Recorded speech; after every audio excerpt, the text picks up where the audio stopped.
uncut, unedited. You already know what it is. Live, uncut, unedited. You already know what it is. Live, uncut, unedited. Come on in, people. Come on in. This is live. This is your boy, aka Martin G, the crime chaser. Live, uncut, unedited, people. Y'all see I got my other backdrop up tonight. What's going on, people? This is live, uncut, unedited. Appreciate y'all coming on in. I tell you, this show, we had went live early today at Teamwork Inglewood, and I mean, it was a blessing. We learned about conceal and carry, but tonight we're having an open discussion. So it's whatever's on your heart, and that's how we're going to do it. I appreciate you. Virginia Beasley, live, uncut, unedited. I see you. I see you. I see you. This is definitely live. I want to say to my YouTube family, thanks for tuning in. Make sure you subscribe to my channel, YouTube, Martin G. Johnson. Also on Facebook, the same exact name, Martin G. Johnson. You already know what it is. Live, uncut, unedited. You already know what it is. Live, uncut, unedited. That's what it is. Thank God for my Facebook family. Leonard, what's going on? Kevin, family, family, family. Okay, Leonard said, Leonard Roy it said, may I chime in? Yeah, you can, most definitely. Most definitely. Carolyn Clark, I see you. Kevin Thomas, family, family, family. This is live, uncut, unedited, people. You already know what it is. Live, uncut. We have an open discussion. There's a lot going on. They had a fire today over in Hyde Park, over there, I think 4800 Lake Park. So my condolences to one person that lost their life to their family. All right, people, this is what it is. Kelly Hardy, I see you. I see you. I see you. Was that Anisha Allen? I see you. Hope I'm pronouncing that correctly. I think I said you, Carolyn Clark, already. I think. Let's talk about family. Well, you got to call in if you want to talk about it. You know, it's open discussion night. Gilder, what's going on? Hello, how you doing? How you doing? All right, Modesta Otis. Hello, how you doing? How you doing? This is live, uncut, unedited, people. I didn't know if I had enough strength tonight to go live tonight because I was early. I was wore out. I had to break down the equipment, take it to the site, set it up, then take it down, then bring it to the house, set it up, and do all that. It was a lot of work, though. So I appreciate you, people. I see you, Sharice Rice. I see you. I see you. But I thank God for the little energy that I got. And I'm going to come on here. At least y'all give me an hour. I don't know if I can make it 2 hours. I might can make it to 2. And just want to come on here and just talk to the family. Talk to us. Bonita, Nikki, what's going on? What's going on? I see you. All right, people, the phone lines are open. 872 297 6389. Matter of fact, I'm going to post it. All right. Louis Ramsey, what's up, man? Let me post this live up telephone number so y'all won't be mad at me. And see, a lot of y'all know the number by heart. Some of y'all don't. But I'm going to post it up. So in the comments, I'll post up both numbers. What's up there on the screen? Y'all see it scrolling. But I'll post it this way too. 297 6389 or 872 299 0808. Call in number. All right. Call in number. Live, uncut, unedited. All right. I think I posted now. There we go. All right. Let's see what we got on here. Clyde McCollum. What's up, Clyde? I see you. I see you. Been knowing Clyde just about all my life, y'all. All my life, I tell you. We was neighbors for many years. Many years, people. All right, come on in, people. This live, uncut, unedited. Y'all see the number on the screen? I thought I posted. Okay, let's see. All right, let's see. All right. Hey, Monique, what's going on? I see you. I see you. I see you. Booming Brooks, what's up? What's up? What's up? What's up? What's going on? What's going on? All right, people. All right. Y'all see that number across the screen? If you're scrolling, you can see it. 872-297-6389 or 872-299-0808, live, uncut, unedited. I tell you, this is the truth. This is the truth.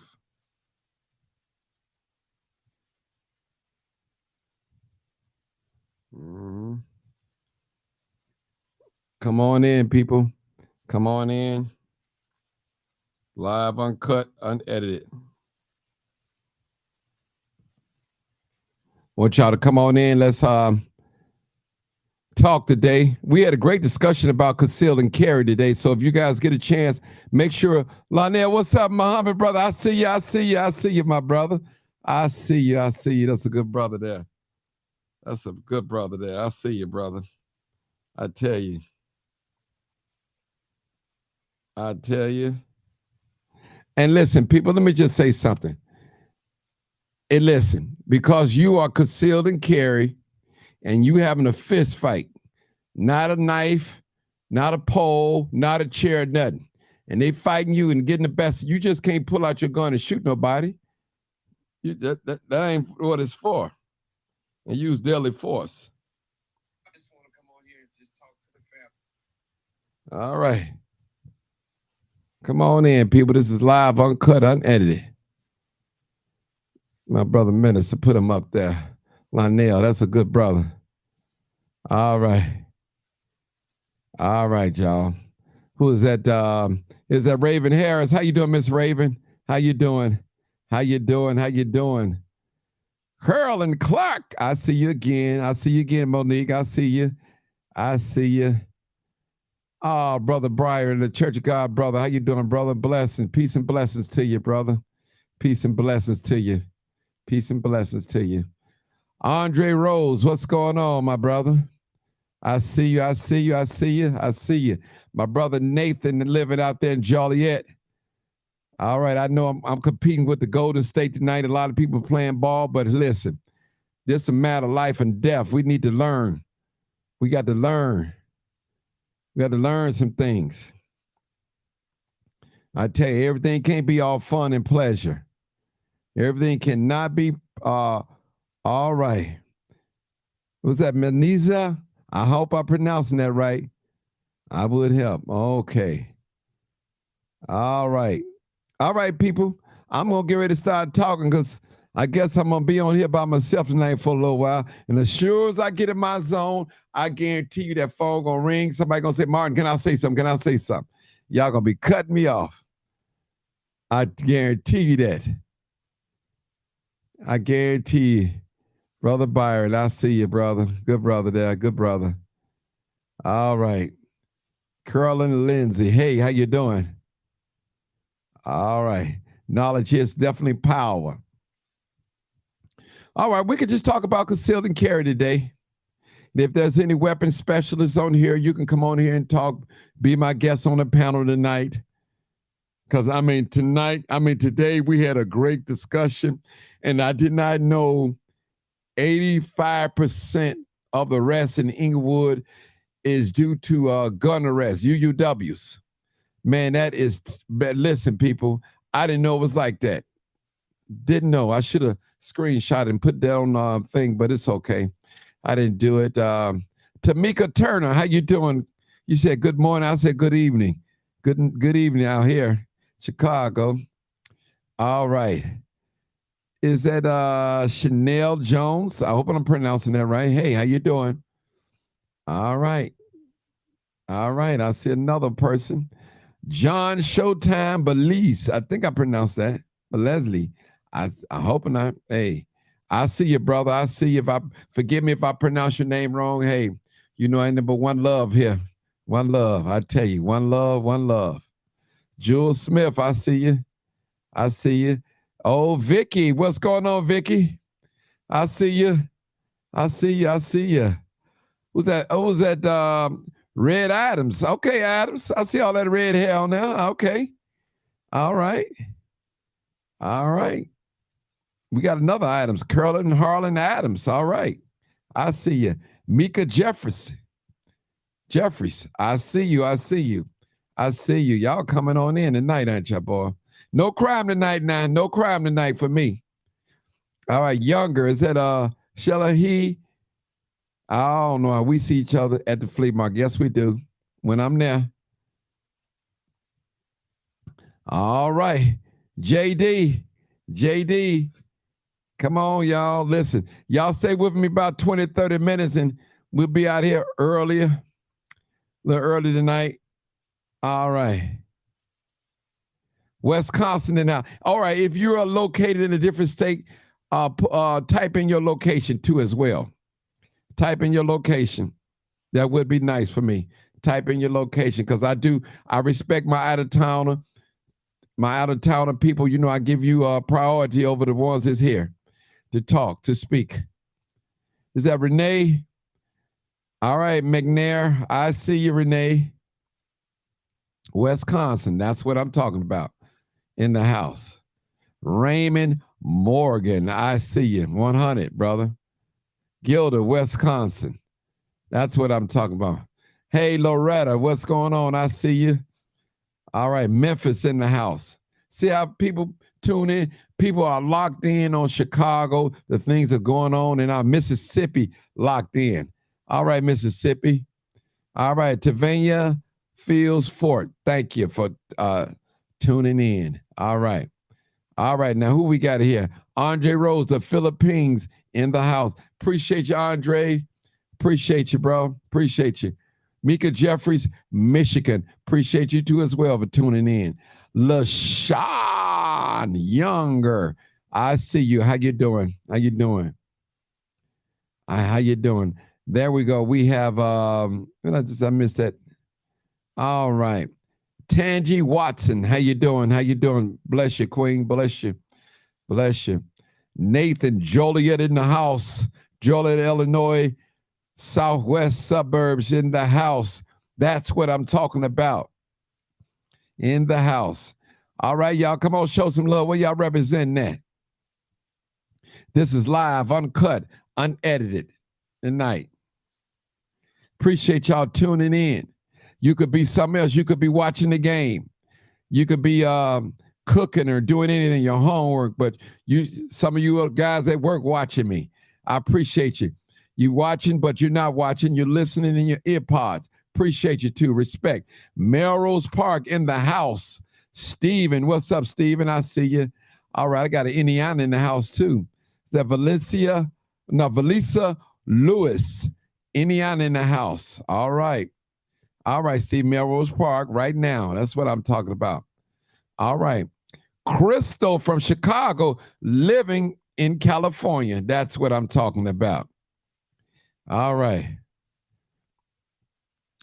Dang, Martin, I got to work tomorrow, so I dropped by to just say hello. I appreciate catching it. That's all right. You can always go back and watch it. Come back and watch it. I appreciate you stopping in. Appreciate you, Peggy.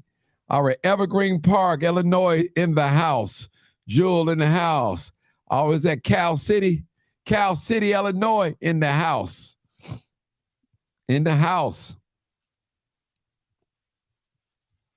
In the house. All right, let me ask you a question, people. I want to ask my audience a question. Those of you that firearm specialists, conceal and carry, want to talk about that just a little bit, but we can talk about anything. Is it legal? Is it legal to be a conceal and carry, to vanish your gun out or pull it out and hold it up in the air and shoot it up in the air? Give somebody a warning shot. Is that legal? Is that legal in the state of Illinois? That's what I'm talking about, in the state of Illinois. All right, well, we got Dallas, Texas in there. What's going on from Dallas, Texas? I see you. Charlotte Fraser, I see you. I see you. Dallas, Texas in the house. Man, we got people watching all over. Aaron, somebody said no. I need somebody to call in and explain something. Those of you that's conceal and carry, call in and come and talk to me. I promise you I won't bite you. I'm not going to try to embarrass you. I just need to know what's going on in the state of Illinois.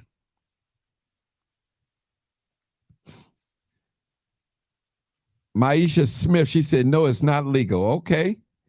They said, Vicky, everybody said it's not legal. I don't believe that's legal. That Monique said that. All right. Yes, that is legal. Uh-oh, hold on, Nathan. Well, you must ain't got no concealed carry. Yes, that is legal. It's just like you can walk into a movie theater and yell fire. No, you mean no, it's not legal. That is illegal. Yeah, he said it is illegal. Okay, I'm sorry. JD. All right. All right. Now that you will get killed, you aiming at someone these days. Okay. Listen, let me just say something. A lot of us are concealed and carry. Now, some of us don't even know the rules, or we forgot, or we didn't pay attention in the class. Something's up. Because, see, listen, as I was talking to the public defender today, and the question was posed, I posed a question. Now, if you're concealed and carry, you drive it in your car, can you ride with your pistol in your lap? Is that legal? Is that legal? Riding with your pistol in your lap and it's not covered up. Is that legal? Is that legal?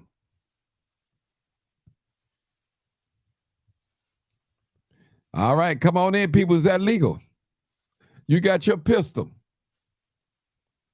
Got your pistol. And it's sitting in your lap. And you know, a lot of us, we got the mentality, we got to be ready. Because listen, I'm going to tell you, if it ain't in your hand, it's too late. Simple as that. Is that legal to drive in your car with your pistol sitting on your lap, in your lap? Is that legal? I need to know if that's legal.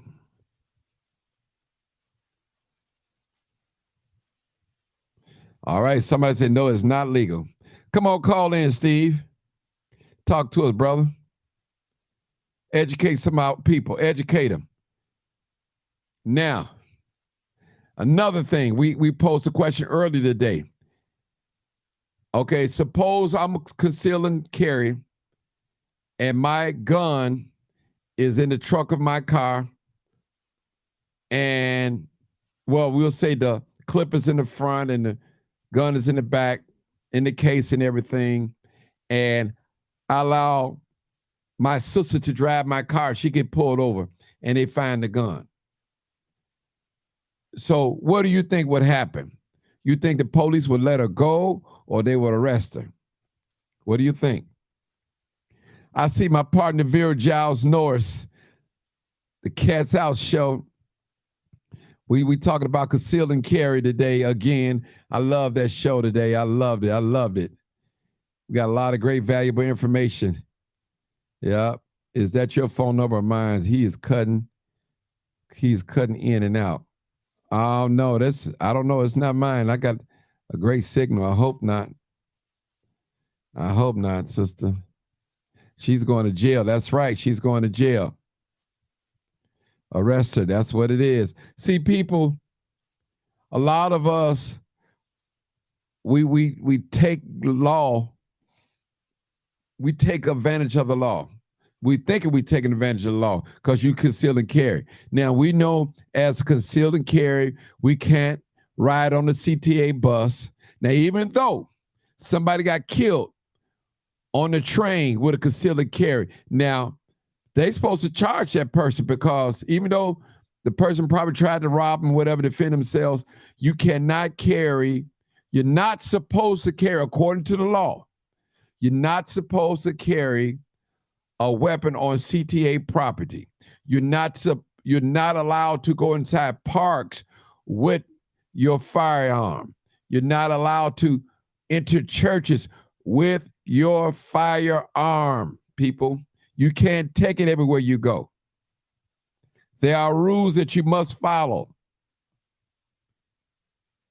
There are rules that you must follow. And somebody will say, well, Martin, these criminals are not following no rules. And you're correct. You're correct. Because you know a lot of people are riding out here with guns. They're riding with guns. And you know that old street term, I'd rather be what? Judged by 12 and carried by 6. And that's a lot of people live by that rule. A lot of people live by that rule. I tell you, I learned a lot with concealed and carry today. A whole lot, a lot of rules. In some grocery stores, you can go in there if they have that sign up there with a gun up there with with a thing going to circle, and you can't go in these different properties with businesses. I'm sorry, with your concealed and carry.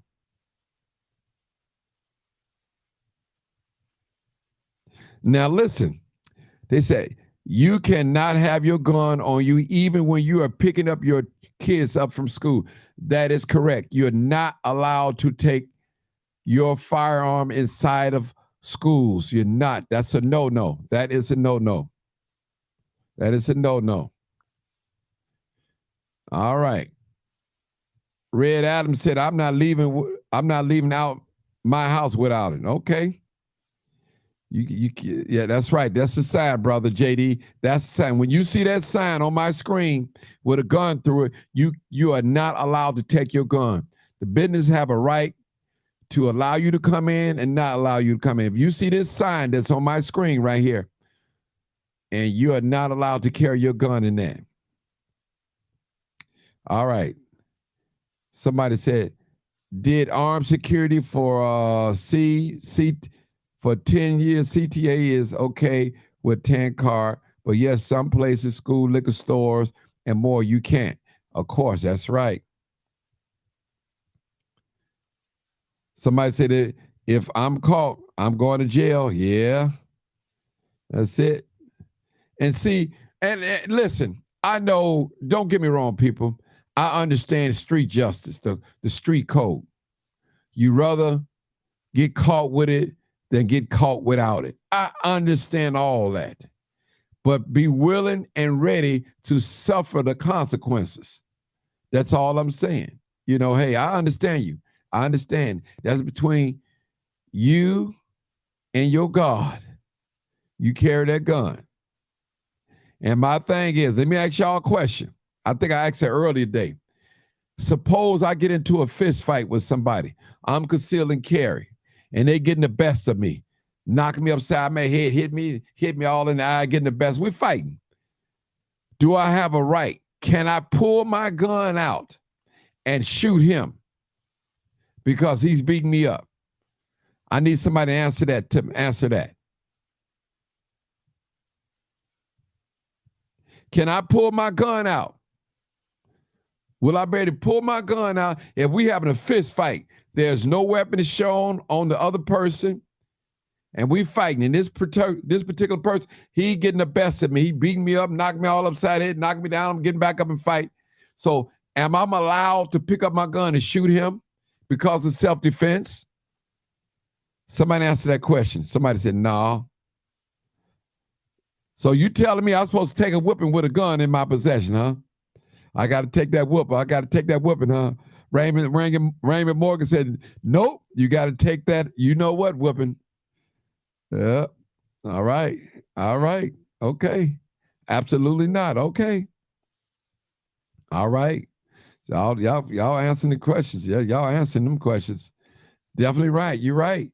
Because listen, my friend, if you getting beat up, and this particular by a person, you conceal and carry, they have no weapon, and they fighting you with their hands, you are not allowed to pull your gun out and shoot them. Period. Period. You got to take that whooping. You got to take that whooping now. All right, another thing, let me just say this. Now suppose this is a scenario. Suppose somebody carjacked me, right? And I'm concealed and carry. All right, I still got my weapon on. They carjacked me and I gave my keys up and they took the car. So as they driving off, I shoot in the car. Bow, bow, bow, bow. Now, is that legal or illegal? Take it, man. Let me say it again. I'm in a driver car. I'm a concealed and carry. and somebody catch me and carjack me, and I got my gun on me, but they don't know it, and they jump in my car and drive off, can I run behind them and start shooting? Is that legal or illegal? According to Illinois statutes. That's what I want to know. Somebody said you're going to jail if you shoot in that car. Somebody said if y'all swear off, no, but if attack, yes, he should be able. Okay, well. All right, I just want to ask, illegal, illegal? Somebody said illegal, legal in some states. Okay. Okay. Somebody said take that weapon, cow, laugh aloud. Illegal, illegal, and you're going to jail. Yeah. Oh, wow. I'm telling you, people. So a lot of people that's CC conceal and carry think that they could just walk around here and shoot somebody just because. That's not conceal and carry at all.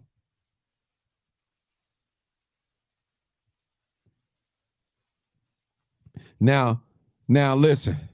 Now somebody got a point. Now if I'm fighting with somebody and they got me down on the ground and they trying to take my gun, do I have a legal right to shoot them or what? That's a good question. Somebody, I need a good person, break that down to me. So if I'm wrestling, I'm fighting with somebody and they know I got a gun on me and they trying to take my gun and I shoot them, is that legal or illegal? Come on now, people, talk to me. I need some callers, people. Come on, that's a question. All right, answer the question, people. If I'm fighting with somebody and I'm concealed and carry and they fight me and got me down on the ground, it's head up fight, and they realize I got a gun on me and they trying to take my weapon from me, my firearm, is it legal for me to shoot them or what? All right. Somebody said, what, if you find someone that get the best of you, the best to you, you can shoot them. But if bet not be in their back, I don't know about that one. I don't know about that. Not in the state of Illinois, sister. Yes, you have the right to because your life is in danger. Okay. All right, let's see what this says. I think that's what happened to the lady on the highway. So it might depend on your complexion. Okay. All right. Well, that's legal because you are defending yourself and you are eliminating the threat. Okay. All right. Let's see. Yes, you do because now your life is in danger. Okay. All right. Somebody else says, no, it's self-defense. Okay. All right. Yes, it depends on why you're fighting, why y'all fighting. Okay. All right. At that point, self-defense is hard to prove, though. Oh, okay. All right. Somebody said, what if you're handicapped? Okay. Well, that's a good question. All right. Black people, you know we can't get away with stuff like that. Okay. All right, people, it's live on Cut Unedited. Yes, you can. You will be fighting for your life. It becomes you or them. That's what's the problem. It's your weapon, not theirs. Okay, Katrina Davis said that. All right. Robert Johnson said legal. Okay. Legal. Okay. If you will feel your life in danger. Okay. All right. What you say, Monique? I believe you have a loophole if they're trying to disarm you. If they are trying to disarm you. Okay. Somebody said legal. Okay. Raven Harris said legal. All right. Sean Mack, all y'all slow. Let me get off this live. All right. Sean, come on, call in. If we so slow, what's the rules? Legal, that's an imminent threat to your life. Okay. All right, let's see. Legal, that danger now is at stake. Okay. All right. It would be hard to prove. Okay. Somebody says self-defense. Okay. All right. Aaron Martin, you posted a story with a lady getting robbed and he took her gun. She got it back. She shot and got off. Okay. Wow. Okay. Oh, if you're on any sorts of disability. Okay, I don't know what you mean by that. All right, but that is so hard to prove in a court of law. Okay. All right, Mr. Mack. Okay. All right, now y'all coming in on this. So the question was, people. The question was, I'm concealed and carry. Somebody fighting me. They was getting the best of me, and then after they getting best of me, they was trying to take my firearm from me. Is it legal for me to shoot them, or is it illegal for me not to shoot them? Which one? We're not talking about street justice now. Street justice is a whole nother program. Ain't no rules in street justice. All right. So don't come on here and give me no street justice tactics. Now we talk about the law. The law. That's what we talk about.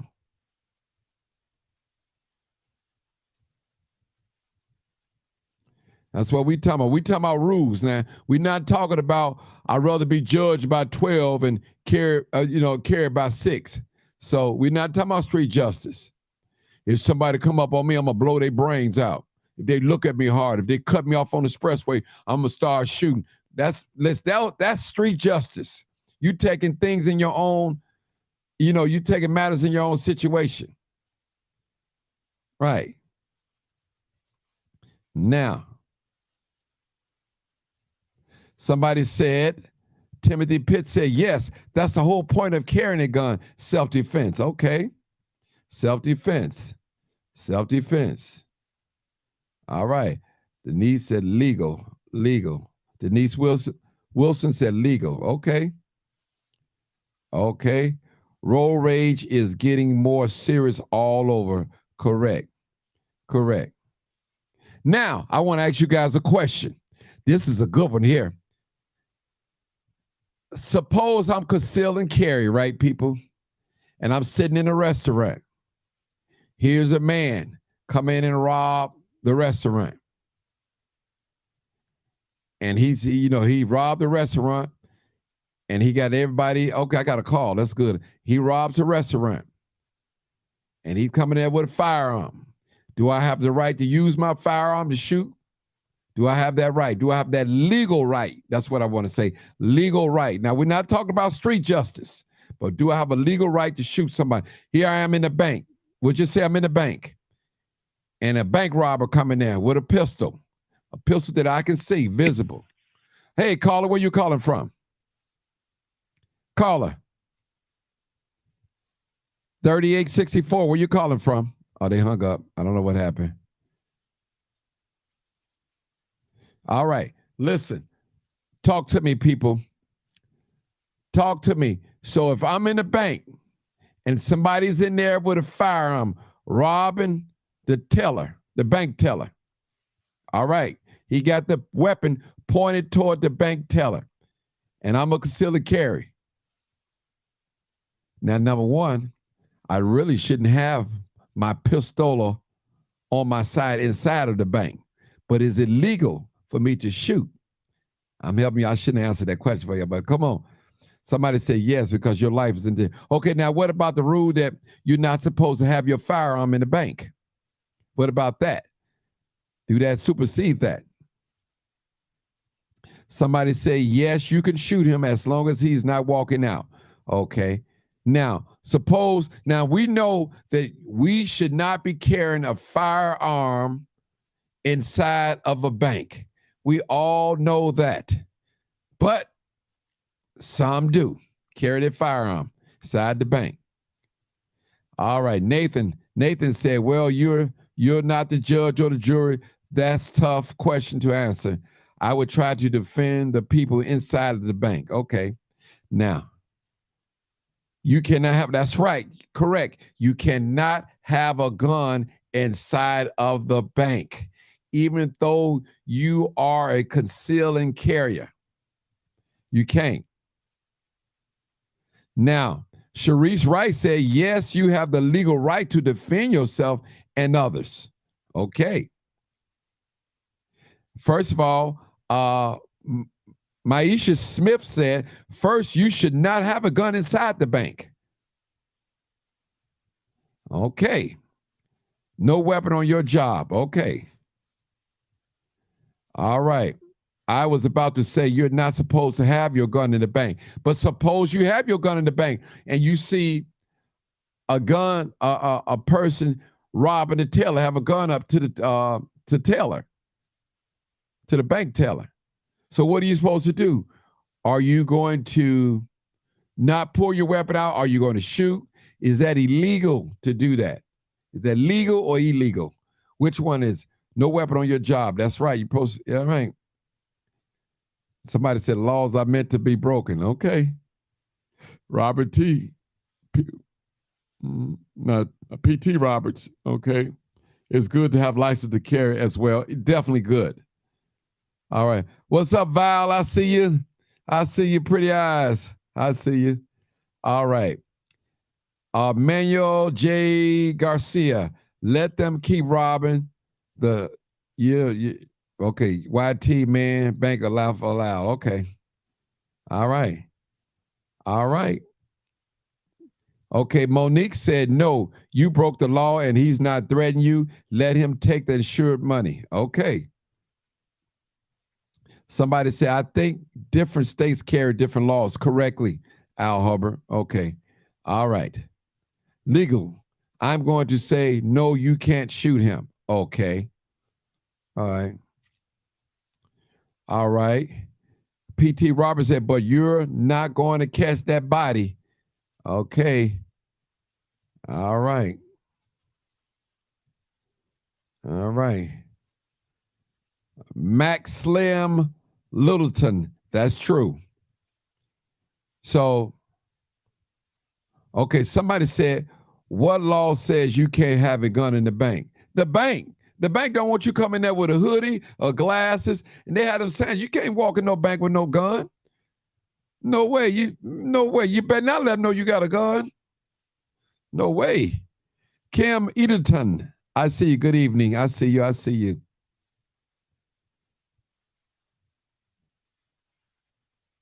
All right. So let your tail on the floor. Okay. Illegal. Illegal. Illegal. All right. That's a good question. That's a good question. Okay. All right. All right. We looking. So legal, no, but that's a chance you take by you having a CCL. The robber can sue you. Okay. Somebody says, so what's the answer, Crime Chaser? Listen, let me just say this. Number one, you're not supposed to have a gun in the bank. But think about it. I think someone shot someone on the train, a concealed and carrier. And you're not supposed to, so I don't know if they arrested her or him. That was just what, last week?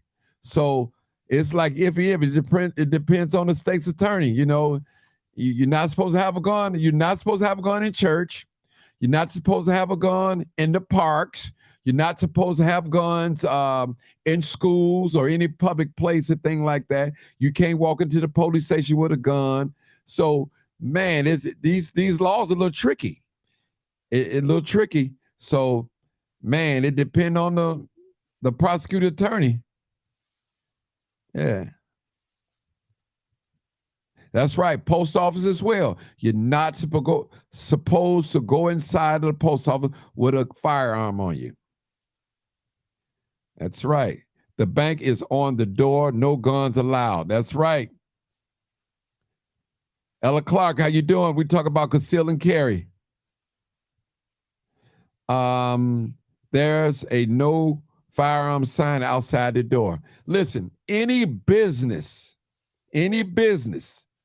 that has that sign up there that says no firearm, you are breaking the law by having your weapon on you, your firearm on you. When you break that plane in that business, you can be arrested. You can be arrested.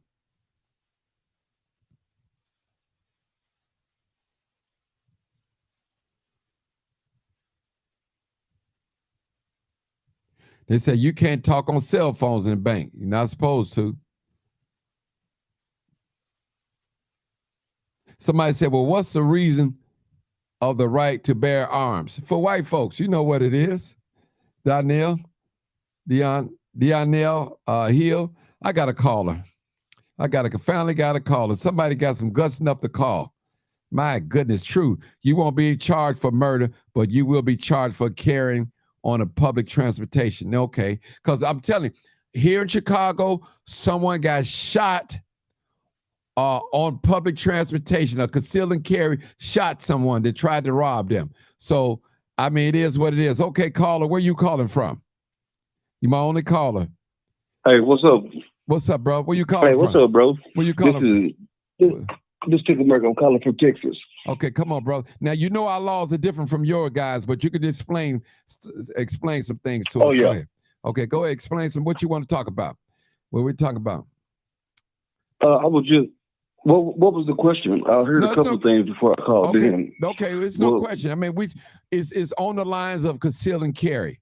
You guys are open carry state, right? In Texas, right? Okay, right. So yeah, you don't even have to have a license or nothing. Okay, so what's the age limit there? The age limit, I think at 18 you can get a rifle, and that's all you can get is a rifle. Until you turn 21 you can get anything. Okay, now let me ask you a question. Down in Texas, are you guys allowed to carry inside the bank, your weapon inside the bank?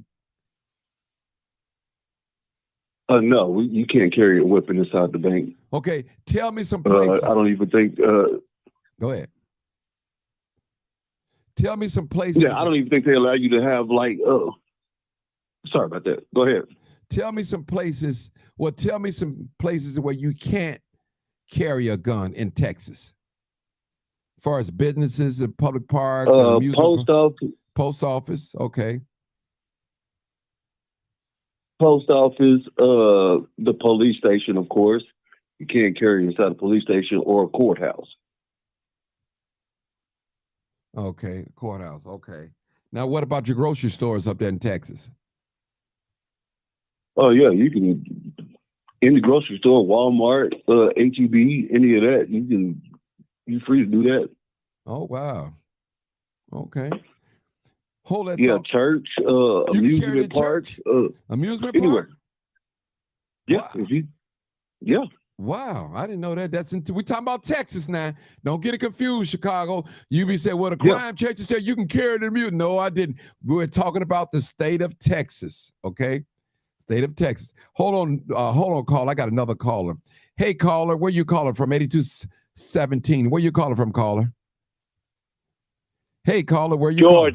Georgia. Okay, now, Georgia, where can you carry? Is that an open carry state in Georgia? What is it? What's going on in Georgia with the conceal and carry? What is it? Open? It's constitutional. It's constitutional carry. Okay. I know you can't carry. See, the law. Hold on now. The laws dictate where you can't. Just because you got a sign up in the window that say no firearms, that don't mean dick. If it's not a state law stating you can't have weapon here, like in safe zones at the schools, that's a law. Okay. City parks. Make sure you that's say a law. Make sure you say Georgia, because I don't want Illinois to get confused and they just say the crime chase on the show. Right. Georgia. I'm talking about Georgia. We're talking about Georgia. Okay. All right, brother. All right. We want to get that clear. Georgia. I want to get about the wrong information. I have yet to go into a bank in Georgia without my sidearm on. Oh, okay. And I bank at two different banks. Okay. I had to go and do a transaction at a Truist Bank one time and walked right in. It's constitutional carry, which means it's open or concealed, however you want to do what you do. Okay. You can't, now, the Veterans Administration Hospital, you can't bring firearms in there. Okay. That is a federal law. What about your churches? There's a difference between laws. No, you can, not there either. You know, We talking about. Hold on. Do me a I favor. mean, you can. It's iffy. It's iffy Sir, because they can hire Sir. private security. sir, let me say this. When you talking, make sure you say Georgia in the state of Georgia, because I don't want to confuse the people. That's They what I've blame- been okay. saying, Georgia. I mean, I know what? you've been saying. I need you to Okay, say. I'm like, what, we Chicago? got no. What I'm saying Okay, is, all right. hold on, brother. Don't be confrontation. Just hold on. I'm just trying. I don't want to get nobody the wrong information. I'm not confrontational. I'm just like, okay, I've been saying Georgia. No, but I need you to keep saying it every now and then. Remember, I'm Georgia, because you got people constantly coming in.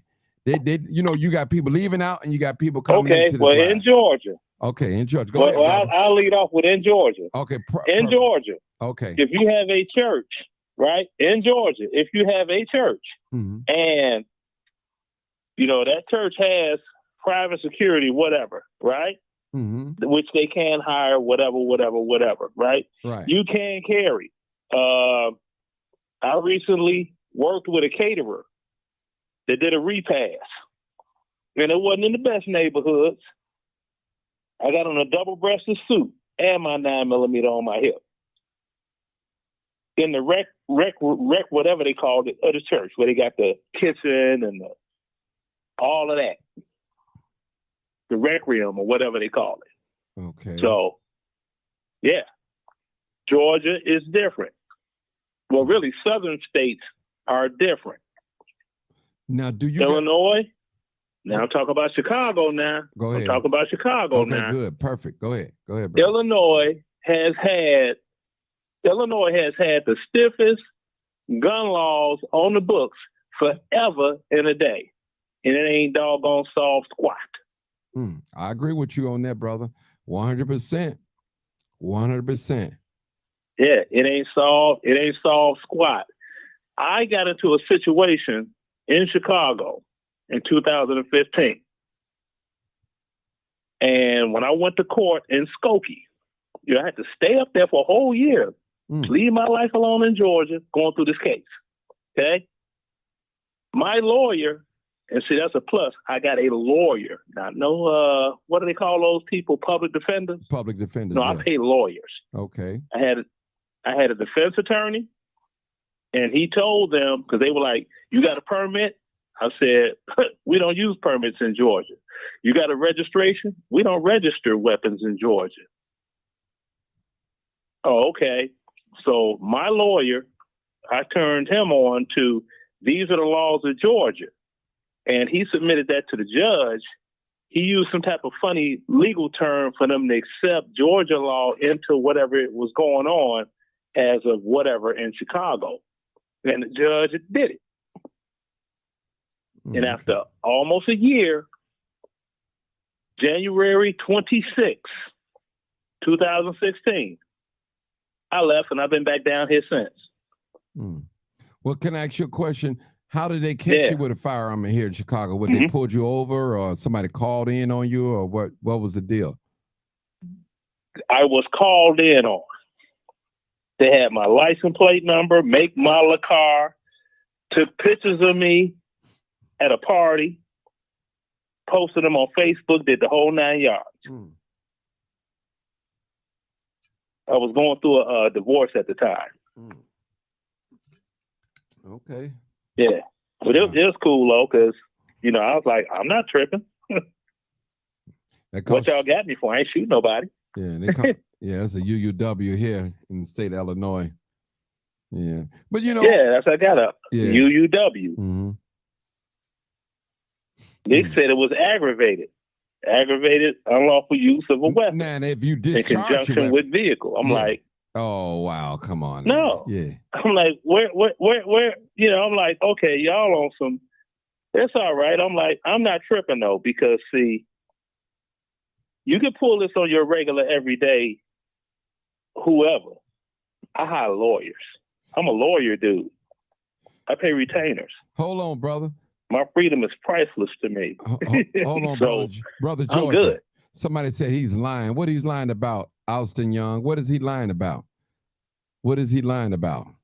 If the man got caught with a gun, he got caught with a gun. Somebody need to call in your show and we talk about it. All Because I right. could go and Exactly. 'cause dig they out the just talking. paperwork and read it off. Right. Austin, young. Anybody can type in the chat. I'll Right. read off the paperwork. Right. Wow. Somebody said he was finna There's spin. somebody trolling. Yeah, he finna spin the block on his ex-wife. Y'all stop it. Don't be cruel. Y'all cruel. Y'all some cruel people. No, but nobody spinning the block. I was on the west side, North Avenue, and some street with a G. See, now I got to get the paperwork, find out where all this happened at. Mhm. And I stopped at the gas station to get a Coca-Cola before I went back, to my nephew's house out in Riverdale. And that was it. Mhm. Hold it, Georgia. Let me ask Because that you. DJ can I ask was you a in question? front of hers. Yeah, hold on, Georgia. Let Uh-huh. me talk to Texas for a minute. Go ahead, Texas. Go ahead, Texas. Texas, go Okay. ahead. Yeah, this Texas. Let me ask you a question, Martin. Yeah. What kind of do you think that a regular citizen should be able to carry a gun that holds more than maybe 16, 20 bullets in it? You know what? To me, like me, some people don't like weapons. I like weapons. So my thing is you'd have to follow the law with weapons. And see, Illinois is stiff here, brother. It's stiff. And I understand. And they figured like, why would you need all them bullets? And it's like a toss-up. So the thing I'm saying is they're not going to stop the gun manufacturers to work manufacturing these guns. They're not going to stop this gun problem that we got in certain places. Well, all over actually. That's a tricky question for me, brother. Be honest with you. I don't want to be online and stuttering and all that. Man, I'm gonna be honest with you. Listen, I'm gonna be honest with you. Hey, you might need all 16 if you live, especially you live here in the city of Chicago. I'm serious, brother. Because man, listen, when these young brothers come up on you and shooting here in the city of Chicago, I've been to a crime scene, my brother, Texas. Man, I've seen 32 rounds, 52 rounds, 53 rounds. I'm like, man, what was they shooting? Man, that's a mean person to shoot that many times. Man, and they got automatic weapons. That's what I'm saying. So you don't think we should get those guns should be outlawed and off the streets? Well, for those reasons, like you just said. Yeah, you got the extended clips. I mean, a gun can only shoot one bullet at a time, but it's automatic. It's the clip. It's the extended clips, man. It's the clips, man. They got the drums that can hold all those rounds and all that. I don't know about that one, brother. I really don't know, man. I'm gonna be honest with you. I ain't gonna say yay and I ain't gonna say no. I'm kind of like in the middle of that. I understand, but I will say this: a lot of gun carriers, both legal and illegal, have a lot of military type style weapons, man. Seriously. But see, the thing I'm glad you said that. Yeah. Okay. Go ahead, my Georgia brother. Go ahead. If you want to elaborate on that. Go ahead. I'm glad that you said that because you have this military style weaponry. Uh-huh. But won't nobody go up on, I don't know if the place is there anymore. It's been a while. But they won't go up on 89th and Cottage Grove and try to enlist. Mm-hmm. They won't go to the military and learn how to properly shoot. You know what I mean? Mm-hmm. They won't get that training where you could have a 5.56 and put 3 rounds dead center of a quarter. So that's what you got to do to qualify. Well, you see what I'm saying? I tell you one thing, they won't get that. They won't get that check and that free, all of that free training. I tell you what, they won't get it. But then they want to. I tell you what, Georgia, these young folks got a lot of practice. Well, you said, well, what you talking about, Martin? Them video games, man. They shooting on them games, man. They learned. Listen, some of these young boys. Yeah, well, that's the game. Games are very different. I know. I understand. I understand.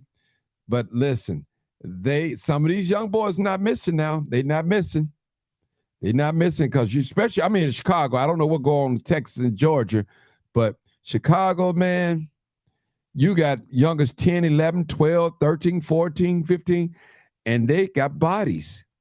Bodies mean deaths. They kill people. And man, they have no military type of training, anything. Yeah. They know how to kill. Right. But when you have a drum magazine or a banana clip with 30 rounds in it, I mean, you know what I'm saying? You're increasing your chances of getting a body exponentially. Mm-hmm. You see what I'm saying? Mm-hmm. Yeah. I mean, like you said, in the military, your standard load. That amount of ammunition at one time, you're not guaranteed to hit your target in an open area. I mean, in a crowded area. Yeah, but in the military, you're going to shoot a lot of people. Well, we talk about people on the streets with these type of guns. Without the military training, like Martin said, there's people. There's these hood cats, the cats in the hood, white, black, and Mexican, in the hood with military-style weapons, all this ammunition. They have no training. Yes, they shooting every day on video games, so they're not scared to see what a bullet does to flesh. You know what I mean? Because the games are so graphic. Right. It shows body parts being blown off, holes going through on the video game. It's so graphic, it's so real, it's so detailed. They're used to seeing that since youngsters, since toddlers. Call of Duty been around. So most of these dudes been alive. They're shooting the guns now. They've been playing Call of Duty, seeing this graphic, Grand Theft Auto, seeing graphic and all this stuff. So when it's a crowd of people around, now we have a mass shooting. Mass people get shot because these people are not qualified to shoot these weapons, but they got them. Right, but they always ain't nobody from the hood finna go take no training. No, But now check this out. Have you noticed that they always go to a safe spot to do their deed? Of course, they don't want no. Listen. Listen. What do you mean? Hold on, I know what he's saying. This is they what don't want. They don't want to catch that L. They don't want no smoke. Right. Other words, they don't want nobody shooting back at them. So they got to go someplace safe. Right. I understand. Thank you. That's what he said. That's what the brother's saying. Other words, what he's saying is they don't want nobody shooting back, and they want to be the one that's shooting. And I understand that too. So, my brother, do we fault the gun manufacturers, or do we fault the people that buying these things, man? I mean, it can go either way. Some people are buying it legal, some people are buying it illegal. It's the people that buy it. That's like I used to tell my soldiers before the weekend starts. They're like, don't get drunk and stupid. Tell them, you sit up on the Crown Royal, sitting right there by itself. It ain't doing nothing to nobody. But once you drink that Crown Royal, if you out there acting a fool, and I got to come and get you, you know what I'm saying? Don't blame. Oh, well, I was drunk. Don't blame it on alcohol. Alcohol don't do nothing but sit there in that bottle. Now, whatever you do, once you put that in your body, it's on you. You're responsible for your behavior. So don't try to get away with, I was drunk. That don't cut it. Well, let me ask you a question, both of you guys, Texas and Georgia. How these guns are getting in some of these high crime, especially, we'll just say Chicago, because you guys can go and purchase right over the counter in your state, but in our state. And I'm quite sure it's so many guns out here, and they're in the hands of youth, young people, 10, 11, 12. I've noticed in carjackings that the ages is going down and down. It's 10, 9, 11, 12, 13. I mean, it's ridiculous. I'm just figuring out who could sell a young person a gun? 12 and 11 and 10. And I'm going to tell you. Go ahead, brother. Martin, I'm going to answer that question for you. And some people might, but I'm going to answer this and I'm going to be real. Who we have to blame is the big ballers, the rappers, the dope dealers, all that, because that's how they're getting the guns. It's the big ballers and dope dealers giving these youngsters a gun. Here, not only am I giving you this sack to go sell, here's something to protect that sack, because that's my sack. If somebody take that sack from you, I'm losing money. So here's a gun. You ain't getting no training. Yeah, and now this little dude looking cool. He think he cool. He got a sack full of dope. He got a little money on him, and now he got a gun. Mm. Mm-mm. And I'm so fed up with the so-called OGs. I'm so fed up with the so-called OGs in every hood around America, because America, who started Blood and Crippin', Vice Lord, GD, America started that. All right? And I'm so tired of these OGs of all these sets not taking responsibility, and why all these deaths and murders are happening in the hood. Okay. In the urban community. Okay, we got a new caller. Let me give you a. Go ahead, brother. I got a new caller, but let me just acknowledge this new caller. Let him talk, and I'll come back to you, Georgia. Okay, is that cool? I'll come back to you. Oh, all right. Okay. All right. Cool. Okay. 0123. Come on, caller. Where you calling from? How you, Martin? I'm doing Chicago. Okay, cool. Right now, you got to understand that ain't no respect out here. You can't fault these OGs for decisions that these kids out here making. You could probably fault their parents for not checking their rooms and making sure that their kids are doing what they're supposed to do, but ain't no stability no more. Ain't nobody to report to. Ain't no violations. Ain't none of that no more. Everybody pretty much renegade. So you saying in your words, why? Hold on, brother. You saying in your words that you can't fault the OGs no more. Is that what you saying?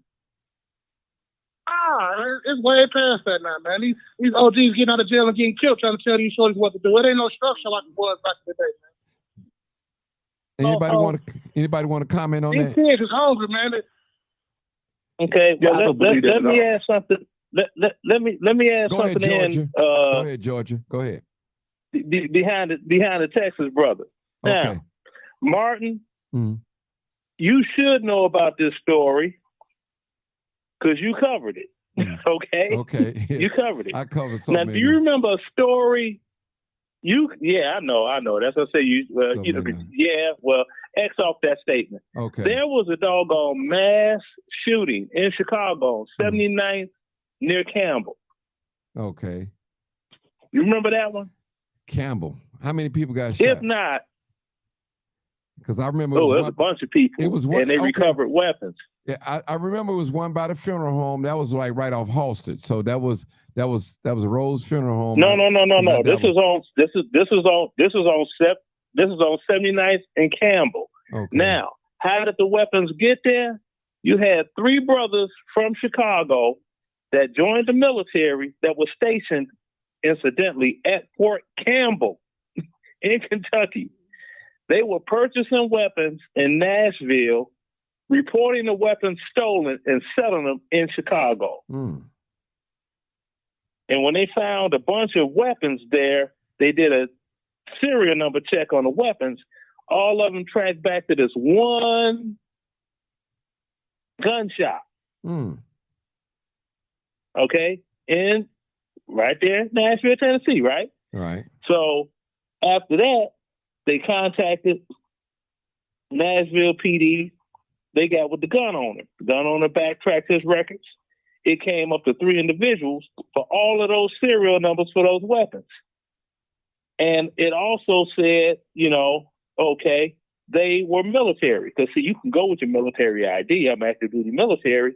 Boom. Background check is out the window. You're a soldier. So they, in turn, turned their information. You all could Google this. For you all that's in the bushes listening. They turned that information over to CID. That's the Criminal Investigation Division in the military. And hemmed all 3 of them up. It was 3 of them. Now, they supposed to have been changing their life around, being in the military, this and that, but they were still coming back on the south side of Chicago, loaded up with doggone 9mm. They were all 9mm, mind you. It wasn't any long guns. They were all 9mm. And they were selling them right there and where they came from. Wow. Google that story. I could probably Google it and give you names because I know they're named in there somewhere. Somebody on it was a couple of years ago when this happened. That's something. Well, let me say something to the new caller. Mm-hmm. Now, the OGs are to be blamed because our behavior, we have people watching us. And when we do certain things, there's always some shorty, if I may use that term shorty, watching us and want to be exactly like us.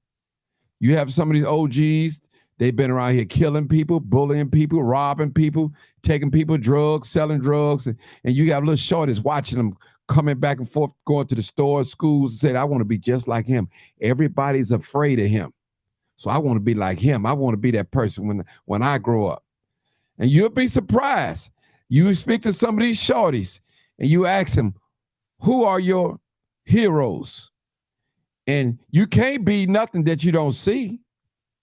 Now, and I'm going to say this too, no disrespect to our people out there. Drug dealers, back in the past, they employed a lot of people. Now, I'm not justifying selling drugs was right. No, it's not right. It's wrong. It's dead wrong. But they have employed a lot of people. A lot of people have turned to the street life to sell drugs and make money illegally, destroy their own community, but they don't see it like that. I remember one time ago, it was a certain person in the world, I ain't gonna mention their name, when I was out to the drug world, they said, go out there and get them Negroes a habit, just like that. That's a terrible thing to say. So if you selling drugs and you listening to me right now in this live, what you're doing is you're increasing habits out here. You're giving people habits. Well, you say, well, Martin, they gonna get it from somebody else. I might as well go and sell it to them. And guess what? You're correct. But there's a price that you're gonna have to pay. Well, I ain't never got caught.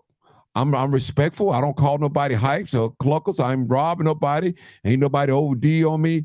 Is wrong, brother. You're poisoning your community. That's what you're doing. Well, I got to eat. Somebody got to do it. I got to eat. And you're correct. Somebody got to do it. Why it got to be you? That's just something I had to say, people. I'm passionate about that because, I mean, yeah.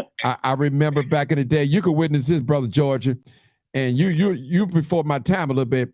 I remember when they had women out here giving oral sex, fellatio, for one bag of crack. I'm telling you, one bag of crack, having group sex. Not even a bag. A half a bag. No, just for a rock. Just for a rock. Just for a rock. That's game wage. Yeah, and I'm telling you, y'all between the buildings. Y'all young people laughing and stuff like that, but this is real. Some of you babies, some of you are crack babies. You don't know it because your parents didn't tell you, but you are. Some of you wonder why you don't know who your father is. Your mama's not going to tell you her deep, dark secret. She's just going to tell you he dead. I don't know where he at. See? I'm just telling you the truth now. I'm not trying to come down on no women or nothing like, but I got to tell the truth and what? Shame the devil. Some of you young people watching can I add on to that real quick? Go ahead, brother. Go ahead, Texas. Go ahead. Yeah, I want to, this Texas, yeah. I want to add on to what the gentleman said about you can't blame the OGs too. The reason I say we got to blame the OGs, like he said, some of the OGs that got out the pen and getting killed, but there's also some OGs that ain't went to the pen in years. They've been out the pen, they done changed their life, they got families, but they still know the code. They still live in the hood. They still watching Lil Ricky, Lil Junior, Lil Pop over there. All them cats that they seen their homeboys raised doing the same thing that they done. Instead of talking to them, I got a family now. Instead of telling them, hey, because like you said, ghetto heroes. A lot of them youngsters got ghetto heroes from their own neighborhood. Them ghetto heroes ain't standing up saying nothing. They just let them do what they do. Talk about, I can't do nothing with these youngsters. You ain't tried. And then you got the ones that do try. You got the ones that do try. They in the wrong position. Like, I don't know if y'all seen what happened in Fort Worth at the youth football game. Two coaches get into a dispute. One of them was the ex-NFL player. They get into a dispute. The coaches pull out guns and start shooting. And Fort Worth, remember that? Look this up. One of them. Yeah, that's what I'm saying. So and they OGs. The same thing happened in Georgia. They take it. Now Texas will co-sign on this. Georgia, Oklahoma, and Texas. Oh, football is taken serious. Mm-hmm. That's right. Football, Texas, Oklahoma, and Georgia. Football is This serious. is my thing. Go ahead, brother. Black folks still have this accountability. Have an issue with taking accountability for their own actions. I say this over and over again. We blaming white folks for slavery. We still mad at them. Now these kids out here robbing and stealing. Now we blaming OGs. No, blame the people who doing this. These young folks is hungry. Ain't no jobs out here. They don't want to hustle. They don't want, and you can hustle in a legal way. They don't want to go do the things they need to do in order to get a job, pick up a trade, handle their business. They want to do it the easy way. They'd rather go sell drugs or whatever it is they purpose and making money. Blame these folks on who's doing this. So we can't keep extending and pointing the finger at everybody else. And no matter how much you talk to a person, it's up to them to take heed in their own mind. And life is all about choices. When you make that choice to go shoot up a football game or rob somebody and kill them or whatever it is, whatever the reason be, you made that choice. You had another option. Okay. But let me that's like when I was talking about those three. When I was talking, one person at a time. Now, one person at a time. Let me jump this a little bit in. When I was talking about those three soldiers, right, from Chicago that were at Fort Campbell, right, says right here, they recovered 49 empty cases. Because you know when you get a firearm and come in that plastic case, okay, they found 49 of them. So who knows how many they actually threw in a dumpster or something and got rid of, right? So it's a known fact that they sold at least 49 weapons in Chicago. 49. Okay? They got hit Title 18 offenses, which, that's wire fraud, money laundering, running a business without a firearms license. They still haven't convicted them yet. They're still going through the motions of, but I'm like, them three, one was 21, the other two were 22. They done. They done. Now, I know they did opt for a civilian court instead of getting court-martialed by the military. See, military law is different from civilian law. Okay. The military say life. You're looking at John Gotti time. I mean, that's where you're going to die. You're going in for life. If they say X amount of years, that's how much time you're going to do. So they come out better doing it on the civilian side. But then they run the risk, okay, in the network of what they were doing and who they were doing whatever for, if there's somebody that they give names. Now you're known as a snitch. You see what I'm saying? But they did it to themselves. Well, let me just say that's their fault. Can I say something? Let me just say this. And I want to, my new caller, he always called in. I've respected brother 0123. I want to ask you a question, my brother. And do we expect teenagers to carry on like adults? I want you to answer that question for me, brother. My caller 0123. Do you expect teenagers to carry on as adults, like adults? Go ahead, my brother. Do I expect teenagers to carry on like adults? Yes, sir. Martin, no. Well, once you step in an adult field and you commit an adult crime, you definitely an adult. When you decide to go do some adult stuff, that's like your child living with you and deciding to have sex. That's an adult thing. So yeah, I do consider them an adult when they step in those shoes.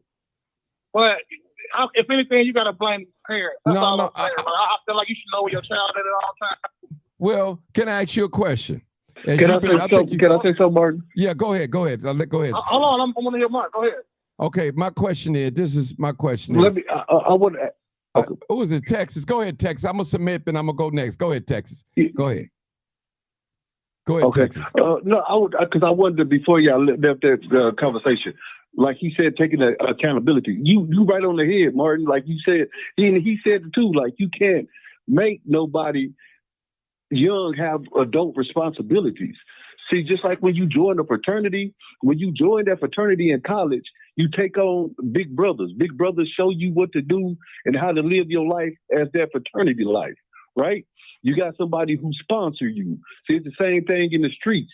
You have OGs, somebody who sponsors you, somebody who tells you, hey, this is part of the street life, so you got to take this Glock, and you know what come with that, and that's all that kid know. Because, like, some kids don't have parents. Like you said, they out there sprung out on dope. They out there giving fellatio for nickel pieces. Mm-hmm. So the kid is out there with the dude that's selling the nickel pieces. And the dude that's selling the nickel pieces is taking up under his wing, showing him how to be what he think is a gangster. Mm-hmm. So that's all this adolescent know. You can't make him say, well, this is a choice at 11 years old. When he catch that body, he been in the gang since 5. And at 11-year-old, he finally catch that body. Is he going off the wheel of himself or going off the wheel of what he was told? Okay, good point. That's why I said we got to blame our OG on some of that. Good point. And I understand what the brother said. We got to hold accountable, but that's why Tiffany Wilson said that's why we have adult laws for kids. You know, that's voted in. So we do, but let me just say this. Because a person is out there having sex, a teenager's out there having sex, still legally it doesn't make them grown. Because a person out there that's a teenager out there shooting, getting bodies, it still doesn't make it right. I'm saying, and listen, according to science, now this is according to what we learned, your brain is not fully developed until you're 25 years old. So here I am, a 54-year-old man. I'm not thinking like a teenager. Paul said it in scripture. He said, and I'm not trying to get religious on y'all. He said, when I was a child, I spoke as a child. But when I became an adult, I put away childish things. So young person, you got to look at them. They out here, they doing things and think there's no responsibility, no accountability. Now, as me, I'm a 54-year-old man. I know if I go out there and sell some dope, I know what can happen to me. If I go out there and sleep with another man's wife, I know what can happen to me. If I go out there and shoot up the police, I know what can happen to me. Ain't no doubt, I know what can happen to me. If I go out there and rob a bank, I know what can happen to me. I'm mature enough to know these things. But these young people, they full of drugs. They're young and on drugs, man. And I'm going to tell you what I fear. When I was out there selling drugs, and I'm not bragging about this, it's three things that I fear. I fear the young person that was on drugs because they're real dangerous because they'll kill you and rob you. I fear the police and you fear the snitch. That's what you fear. You fear those things when you out there doing wrong, and you know it's just a matter of time. Anybody out there doing wrong, you know it's just a matter of time before you get caught or get exposed. One of the two. It might cost you your life. It might cost you prison time. Or it might cost you probation. So I understand you, brother. Some excuses are legitimate, brother. We're working in a system, brother. You got to realize we're working in a system that was never meant for black people to prosper. Now, if you want to talk about individual success, a lot of us got individual success. But as a whole, as a masses of people, not so. Why is it? Why is it? Some of us was raised in the same house by both parents, but we went in different directions. One decided to go to the street route. One decided to stay in school. One decided to go get him a skill set. It's the choices too, like you said, brother, that we make. But I'm talking about immature people. Young people, minds are very impressionable. They don't know what's good for them. They're not even qualified to pick a friend because they don't know what a real friend is, if I may say that. I'm talking about young people. I'm not talking about adults now, young people. And I'm not taking up for no young criminal out here stealing Hyundais and Kias and all that stuff. Come on. Any little trend that come on the internet, the young folks going to follow. Here in Chicago, they was having, I can tell you the trends. Robbing ATMs. That was a trend. Now you don't hear about that anymore. A trend, one of the trends that's going on now, stealing Kia boys, Hyundai. Those are trends. A lot of those young boys getting big money for stealing these cars and taking them to chop shops. They're getting money. We don't talk about that. It's almost like selling dope. If you making thousands of dollars selling dope, you 14, 15 years old, you don't know nothing about no responsibility. You making that money, you're going to mess up your mind. Then when you try to go legal and get a real job, and when that boss gets to scream and holler and you making that $15, $10 an hour, that ain't going to sit too well. You got to have a new mindset because you've been out in the street and making it fast and getting it illegal, and now your mind all messed up because you can't go on a path that's called straight. That's all I'm saying, brother. And I believe every man and every woman should be accountable for their actions, but also for those that influence those actions. If you go, if the white man That's say, right. if a white man say, hey, you shouldn't have no baby if you can't take care of it, that's right. But now, if you take all the jobs out of the community, then what? Well, we can't work, then what? You take all the resources out of the community, and they're known to do that. I'm going to tell you, when white people leave the community, the businesses leave too. They go right along with them. It's just a matter of time. It's just a matter. I got to tell the truth and shame the devil now. I got to. So it's a system. That's true. Can I say one more thing before I get up out of here, Martin? Go ahead. Yeah, and that's what I wanted to say. It's like brothers, we come from a certain part of the community where it was dominantly black, most of us. As we grow up back in the 70s and 80s, the community raised the kids. It wasn't just the parents, because sometimes the parents had to work. Kids, they didn't want the kids to be locked up outside, so sister such and brother such and such and the cousin, they watching them kids as they outside playing, making sure nothing happened. Now, we all knew who the kids and the family on the block, who was doing what. And we knew what kids and what parents didn't allow them to be over there with them doing that. So we would see, if we seen them kids going that way, what we tell them, you need to go back over there, little Dixon. You need to go back over there, little Johnson. You need to go back over there, little Williams, because your mom and them, your daddy and them don't play that. See, that's why I say we got to take accountability. Now we see this is where where I can't stand. We loosely use the word snitch now. Everything is snitching.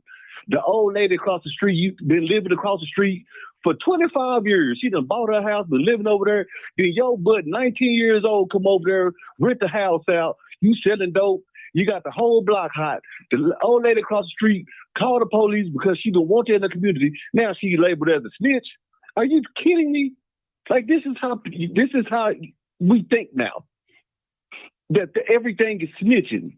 You snitched on me. You will snitch this. You will snitch on that. Instead of saying, no, brother, you don't need. That's what a community's supposed to do.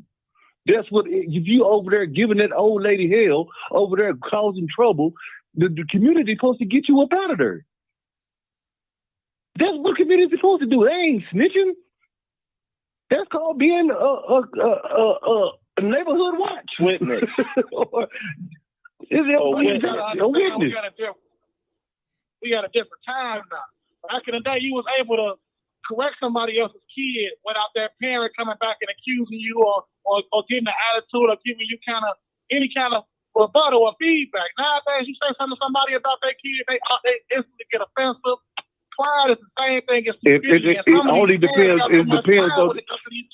It depends on the way you do it now, bro. It depends on the way you do it now. Like, you go to somebody and just start telling them about their kid. Yes, immediately people gonna take defense and defend their baby, no matter right or wrong. That's their baby. It's the way you gotta talk to people and present things. Though. Right there. Back in the day, if you want to get your point, man, I used to get whooped from my neighbors, and then they go tell my parents about it later. Or my mother in that sense. Hey, look, I caught your son doing this. I had to give it to him. And whether she liked it or not, she was like, okay, well, you call him doing wrong. He deserves it. He has to. Now, nowadays, you do that, man, they're going to be ready to fight. It's going to be a shootout. And then these parents are trying to be friends with these kids. They getting high with these kids. They smoking with them, drinking with them. They think that they road dogs. And they easily being influenced by everybody. Now, things they seeing on TV, things they listen to, not knowing that these people are not really doing that. Brother, I want to ask you a question. They just easily Yeah, Go ahead, brother. I got a new call, but I want to say something. I'm agreeing with you, but let me just say this, brother. You're in your 40s, right? You're in your 40s, right? 0123. I'm 39, Mark. You're 39. Okay. Now, take in mind this, brother. If we just sit down, you and I'm just period. All of us on here, if we go through these communities, we all know people doing certain things, and we never say anything. All we do is come on this talk show and we complain. And we say, what's this? They doing this, and they don't want to do. And we don't do anything, man. We don't have right to say anything. We have to do something, brother. We have to come to some type of solution where we can make these communities better, safer. We have, and you're right. Parents, they want to fight the teachers when the teachers tell them about their child. You know, but we have to find a way, brother, to do something. We just can't sit there and just let this. We say, okay, it's just like we ride down the street and you see a 12-year-old boy with a extended clip with a gun, the gun bigger than him. Do we call the police or we just keep our head straight, keep rolling, and don't say nothing? You ain't got to answer me. I'm just throwing it at you guys. You don't have to answer.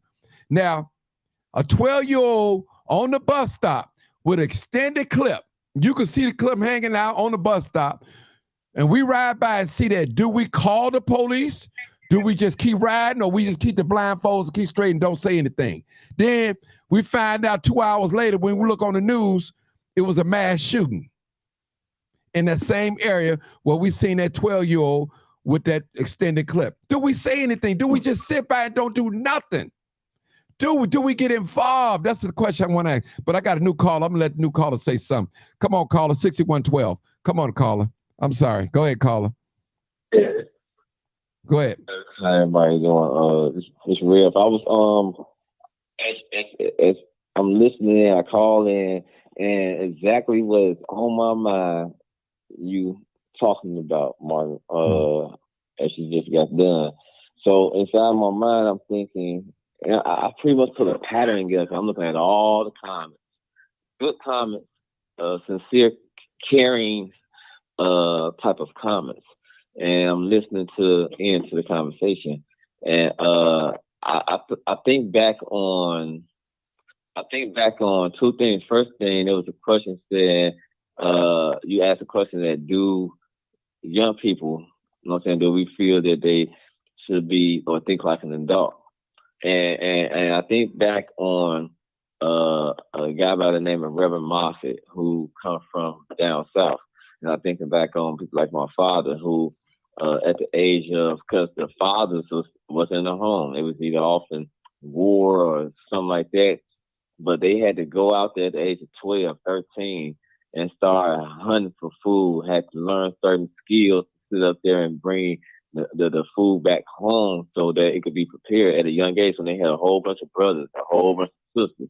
They was the oldest. So you had young men that had to learn as an adult man to go out there, and that's something that has been lost. So I think that, yeah, there is a certain range of understanding as an adult. It's just that there's no skill of training and anything. It's like the way of the old time is totally obsolete. And then I was thinking about with these comments, I was thinking about, it was a time back then that before it was just certain men that we can name, men that would be named today before they rose, King, X, you know what I'm saying, Garvey, before they rose, us as a black people, we wasn't saying nothing.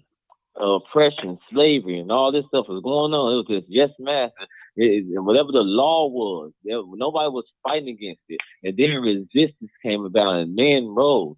You know what I'm saying? But when the resistance came about and people got tired of certain things, action started happening. But it took for them to come together. But action started happening. Right now, today, we are able to go certain places, and we don't have to worry about the Jim Crow and that old fashioned, even though it's still around. But because action happened, but I'm listening in, and I always, everywhere I go, we hear, you know what I'm saying, somebody saying how they're tired of violence. We hear how somebody saying we need to get out there and get to the young people. I hear all of this, and it's like, I'm thinking in my head, if only we just, stop saying we need to. Come on, Rev, get to that point, do man. it. Like, just imagine. Yeah. That's the point. You know what I'm saying? 50 men just showing up in one spot and like really just do it and us stop saying that we should do it, because that's the only thing. We can't change the laws. We're not gonna really stop them bringing the guns, but at the same time, is it a bad thing for them to have them? I think they just not trained with them. I think our whole mindset is just different, but it's gonna take some more of action than, like, we got to go back to the old way of action. Okay. Instead of just saying.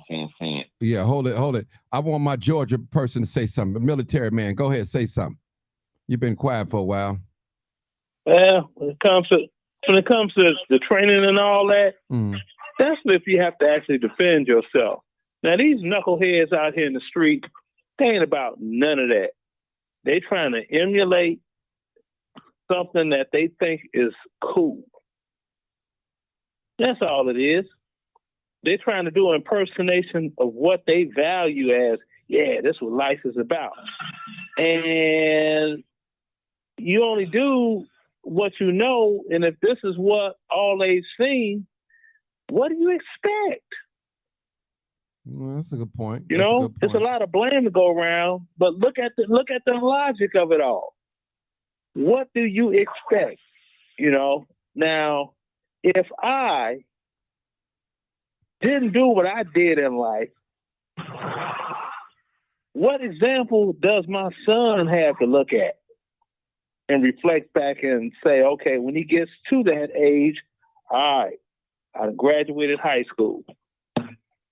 I got 3 options: college, trade school, or the military, so I can get my money on. Mm-hmm. Which lane am I going to drive in? See, they got a moral compass to look at. But if somebody ain't never did nothing in their life, with their life, you sit here talking about you daddy, and, well, don't do like me. Okay. Well, what can you tell me to do that's going to be better? See, that's where it get tricky at. Mm-hmm. Don't do like me is one thing. Okay, give me some positive encouragement or advice that I could doggone use then. Don't just tell me don't do what you did. That's the easy part. What do you know of that I could get into that's going to make things go better for my life than yours did? You see what I'm saying? I got a question to ask. That's how I look at it. Okay, I want to ask everyone on this panel, and I'm gonna give you 2 minutes to answer it. So you, in your own words, you know, don't give me a long drawing story, but it's just 2 minutes to answer this. The question is, do you all believe that we can change the situation that we're in? Meaning, the young people committing a lot of crimes, these communities, do you think is help for these communities? This is what I'm trying to say. Do is help. Do you think it's hope? Help, period. If so, what can we do? What can we do? Okay, what can we do? Those of us that civilized, that say we got it going on, that we established, we went to school, we went to military, we got a skill. Those of us in the ministry and things like that, those are activists. What can we do to help the people that look like us? What can we do outside of complaining, outside of throwing everybody in jail? You know, somebody tell me, what can we do? Is it hope? That's a long question, though. I'm gonna start with Georgia first. Go. You want to go first, Reb? Go first. Go ahead. Yeah. I believe. I really believe in, like I say, once again, action. There was a phenomenal thing that happened, and I'm gonna keep on going back to our history because it's our roots. It was a phenomenal thing that happened. We was at a point in our life where we thought that it could never end. The same thing that we see going on, but in a different form of oppression and slavery. We thought it could never end. We never seen the light coming in there, but then something happened and voices of hope rose up. I believe that today we don't do something. I see a lot of politics and protesting against a lot of things, but I really don't see no protesting happening against the violence and against the speaking and protesting and standing up against the street guns and those that's holding the guns. You know what I'm saying? I see the visuals. I see families hurting, and I see them crying, stop, stop, stop. But I don't see nothing speaking about it when it unless it's happening. And there's a phenomenal thing, if a voice cannot be afraid, because mostly people are afraid. They're afraid that snitch code has been in the air, but snitch code's not really out there no more. Everybody's tired. But there has to be a voice that stands up, and there has to be able to encourage the people to come together, and with that courage and with the strength of together to organize, and then within that body, within that vision, and that phenomenal thing, programs will happen, because we can't ask for government funds. That's not their job to do it in their eyes, even though it is. We can have celebrities, and it has to be a heart of this nation of those that really come from us to really hear this voice. So yes, I believe in the hope of it, Lauren. Okay. I believe in the hope of it. All right, next person. I'm 0123. Go ahead. 39-year-old brother. Go ahead. What you think we can do? Yeah, I'm here, Martin. What do you think? You always talk about accountability. Basically, what do you think? Give me some solutions. What do you think, brother? Go ahead. To make it quick and short, Martin. You ain't got to make it I think quick. we got to start.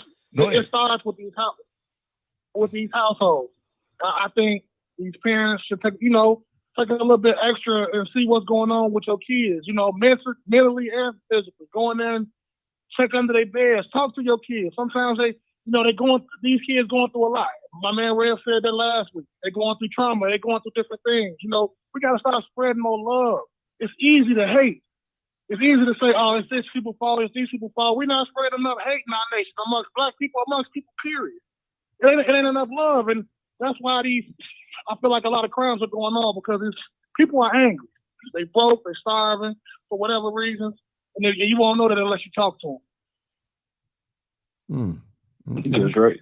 Okay, I think you next, Georgia. Go ahead, Georgia. Yeah, but I said this is what I say. Okay, go ahead. This your opinion. I come from the generation of my parents left the Jim Crow South for better opportunities up north, and got that and laid that foundation. Now all of this foundational stuff north in these Democrat-run cities is run amok. So it's time to reverse that process 180 degrees the other direction. Those that didn't like the Jim Crow South got out of there for a better life.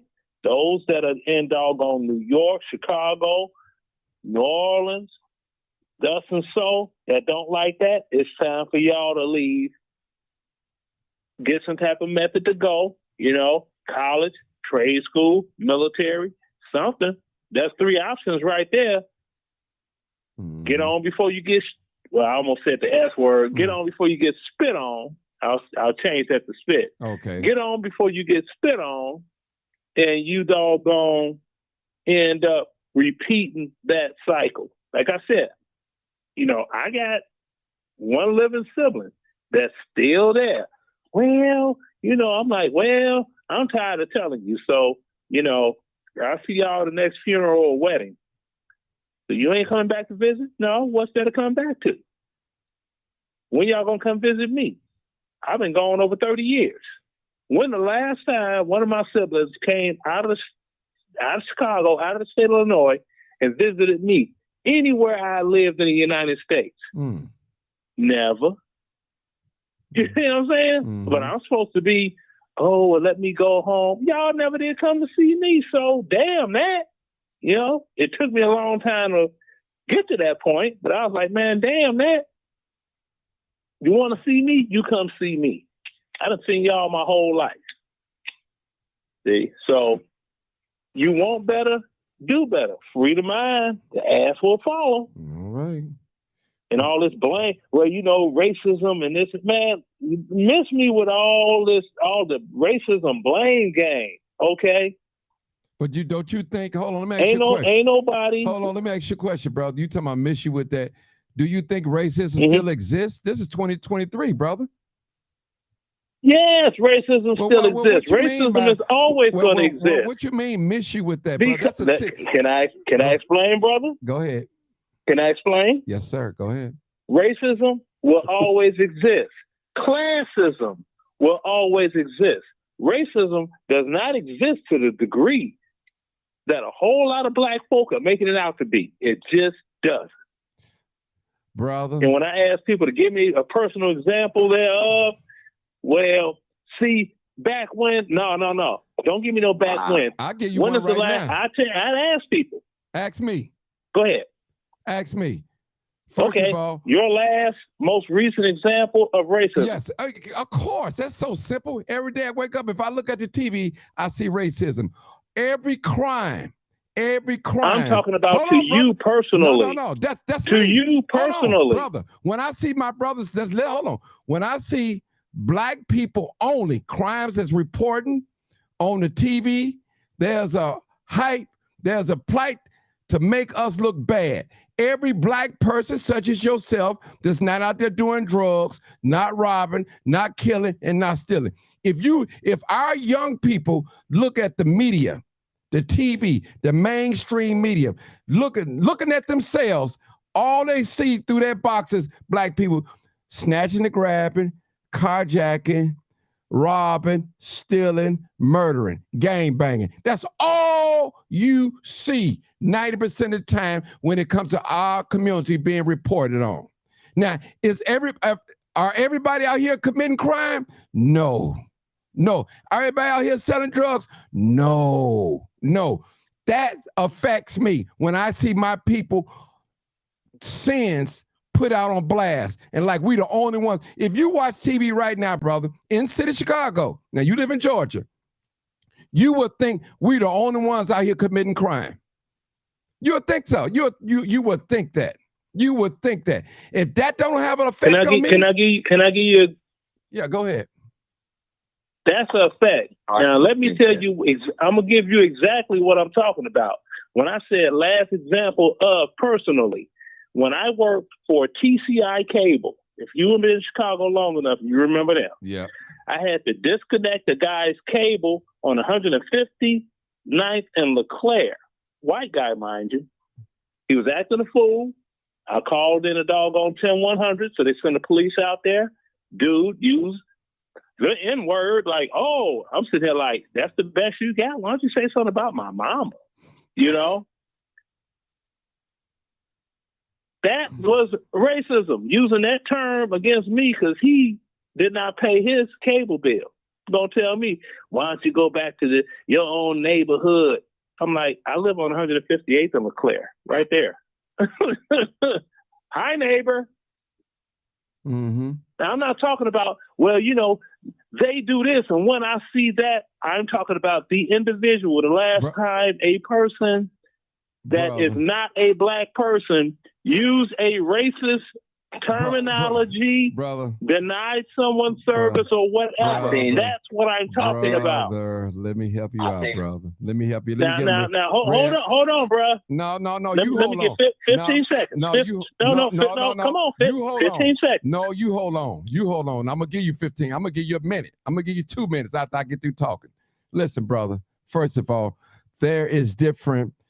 there's a quote that goes on and say, if you don't understand racism, what it is and how it works, everything that you know will only confuse you. There's different levels of racism, brother. You don't have to call me the N-word, but you're treating me like one. Okay? Listen. You don't have to call me an N-word. Brother, that's a such thing. Listen, what do you think about? You got a class of people right now, the immigrants and migrants. They can go in the bank without a social security number and get a loan.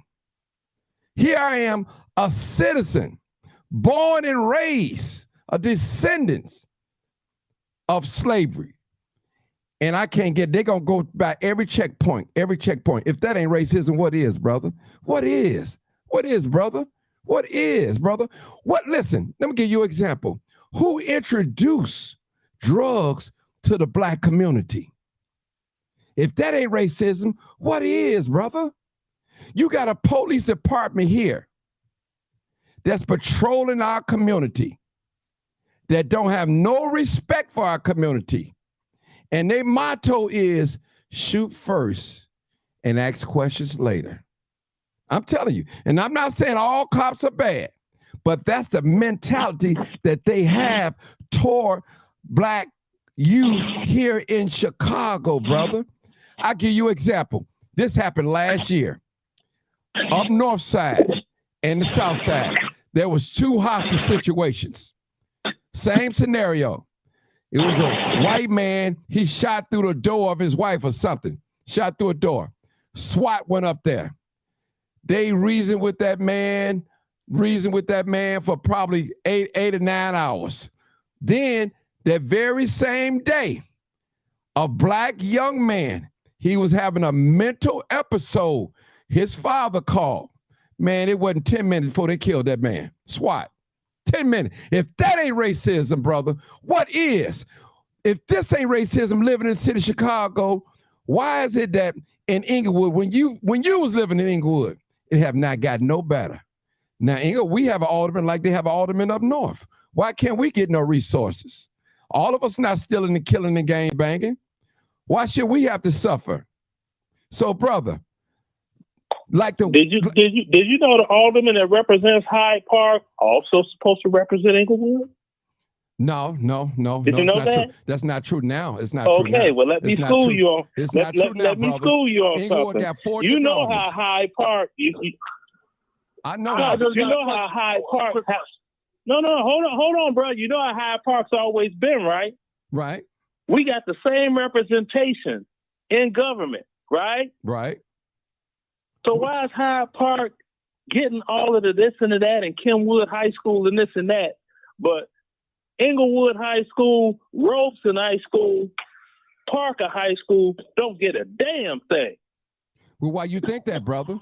And the representatives are not white, my brother. Okay, but why you think that? I know that it's not a thing. No, Look me, it up no, for no, yourself. no, I'm giving you I'm facts. saying why you think the representatives is not black, that we're not getting no resources. Why you think it? It's got to be a cause and effect. Why, because of classism. Explain Classism. classism. Classism. That means that I'm a certain person that has reached a certain financial status. So I'm above in financial status than you. Okay. So I'm above you class-wise, but there should not be that type of atmosphere when you are an elected official that's supposed to serve your constituency, your people. See, and that's where, man, black folks need to get politically informed. That's all that I say. Because, I mean, can you imagine how many times, like, I've been different places talking to people, they're like, where you from? Chicago? What side? People from Chicago, South Side. I got to ask you a question, Inglewood. brother. I got to ask And you you a ain't question. you ain't from no Inglewood, man. You don't even sound like you from the hood. Listen. Oh, I don't sound like I'm from the hood now. Listen, brother, I'll ask you a question. When you was in the military, did you Mhm. experience racism? Mhm. Yes or no? Yes, I did. Okay. In Korea. Okay. I experienced racism in Korea, but you know my worst experience of racism? No, that's you ain't got to go there. My absolute worst. You ain't got. No. Listen, Let me give you this, brother. No. Listen, brother, I gave you your 15 seconds more than that. Let me hear what this other brother, 0123. Go ahead. Okay, You wanted to say bro. something. You see, if you don't want to hear the whole story, Brother, you know, I don't you have the time, can't bro. paint a picture Brother, from a couple hold of on. words, my brother. We've been up it. Listen, brother. I know. Get to the other caller, but let me say this. get back at Hold me on, so let I me can say this. explain to you my worst. Let me say this, my brother. worst experience. Let me say this. You're not gonna out talk. Let me say this, brother. Let me just say this. First of all, I'm not trying to out talk you. listen, I would brother. just like to explain Listen. my worst experience to you. Listen, let me just say this. Let me tell you something, brother. There's no other show that you can get on here and talk for 10 to 20 minutes. They're not gonna let you talk like that. They're gonna let you talk for a minute, hang up next caller. But I open up the platform to allow people to talk. I don't care about that. You know, I'm not running like a traditional talk show or whatever. I want us to express ourselves. But what you're not going to do, you're not going to overtalk me. And I don't have to wait to talk. I try to be respectful. No, I'm just brother, saying. I didn't say wait to talk. I'm not trying to overtalk. I'm just trying to be respectful to us. So listen, brother, I know you talk a lot on this program. The other day, today, Listen, there's no other program that you can call in and talk much as you talk today. If you can, let me know. Okay, go ahead. 0123. Go ahead. Yeah, it's quite a few, but I'm not going to go into that. 123. Go ahead. 123. Go ahead. I'm sorry, but no problem. You can laugh. It's funny. My question to you was. Go ahead. There was one. Go ahead, bro. Can a black person be racist? No. Can a black person be racist? No. It's impossible. If you why know not? If a white person can be racist, why can't a black person be racist? Brother, you don't understand racism. Racism is power. I'm finna explain to you. I'm finna explain it to you. Hold on, man. Let me finish. Let me just ask my question. You just asked your question. Could a black person be racist? Say, you know what? I hate white people and I'm a black person. Don't that make me a racist? No. That make you prejudiced. That's what that makes you. That's the difference. Listen, brother, I'm just give you an example. This is how it works, brother. Racism, when you racist, that means you are the dominant. You control everything. You have all the power. If I go outside right now in my house and holler out and say, I hate white people, is that going to stop them from the news coming on? Is that going to stop the white people from eating? Is that going to stop them from going to work or all that? Now, if the white people go out there and say, hey, we don't want no food to go in the black community, they have the power to do that. They have the power not to rent to us. They have the power not to allow clean water come in. They have the power to send the military in there and take all our guns away and kill us. They have the power. We don't have the power. They have the power to make $1 worth 15 cents. They have the power, brother. That's power. So that's the difference, brother. So we could be prejudiced, we could be biased, but we could never be racist because we're not in the power. We're not in a position to be racist. Racist is a power, brother. They can go, listen, there's nothing that you could name that a black person control. I don't know one black person that control water. I don't know one black person control the military over here in America. I don't know one black person control the police. I don't know one black person that control the laws, the police, the hospitals, the banks, the schools, nothing. We are merely a guest.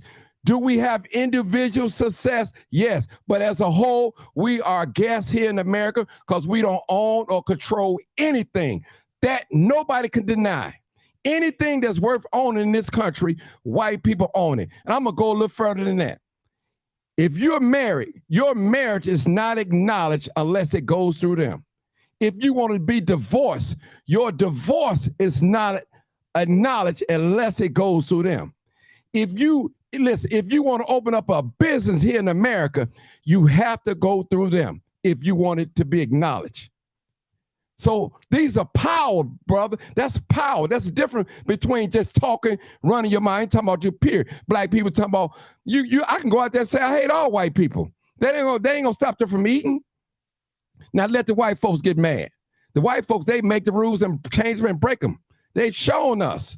Now we come into an age right now, you can see a white person committing a crime against a black person. Well, we got to argue, we got to fight, we got to threaten to go to march to the police station and all that before we get an arrest.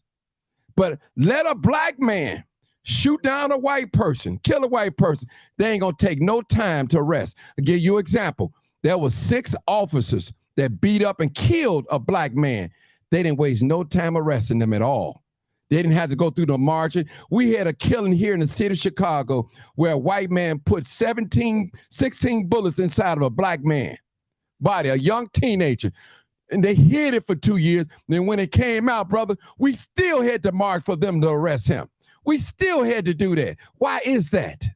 Why is that? That goes to show you they're powerful. They have the power to do things. We don't have the power. We're not in authority to do that. So look at our black women. Yeah. Look at our black women. I'm going to say this. Look at our black women. Why should they respect us? The white man is giving them Section 8. The white man is allowing them to be educated and everything. The white man have put it in their mind that they don't need no black man. You never hear a white woman, a Caucasian, a European woman, and say, I'm a strong white woman. You only hear that in the black community. And I tell the black woman, You are not strong without your man.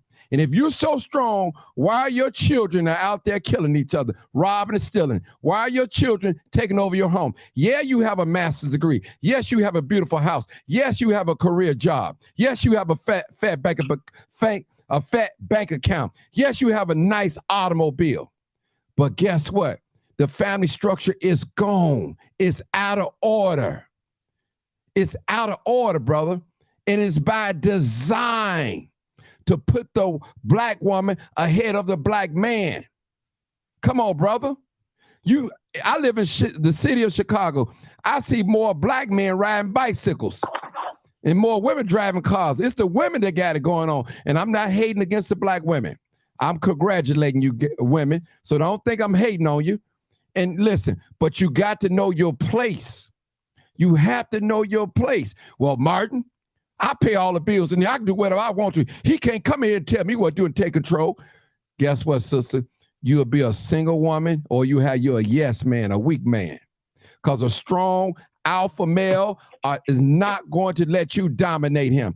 I don't care if he don't have no job. He's not going to allow you to dominate him in this situation. He's going to be a man. He's still a man. He's just a man without a job. He's just a man without finance.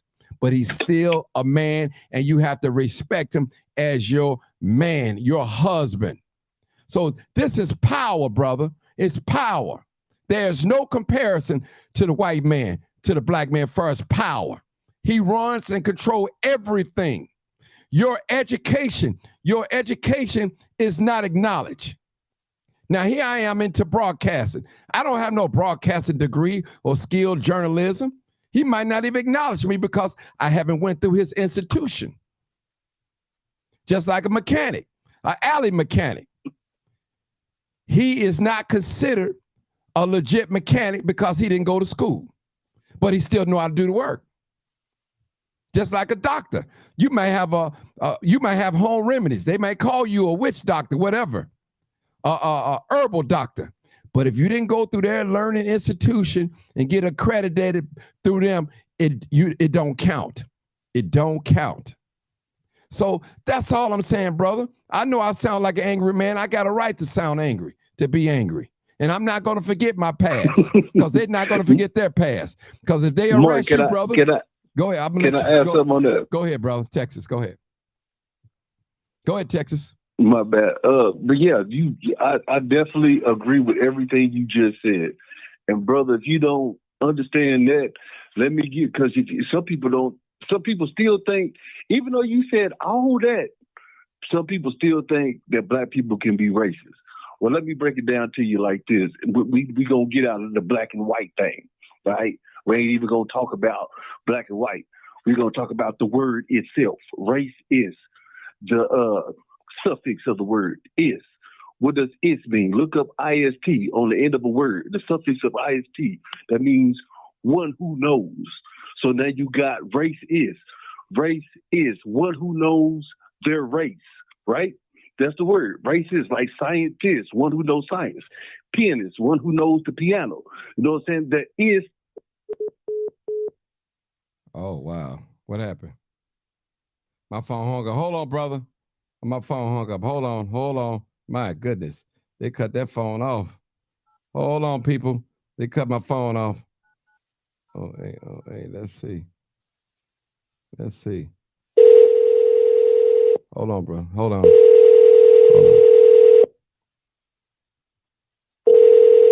Hold on, people. They cut my phone off. Wow.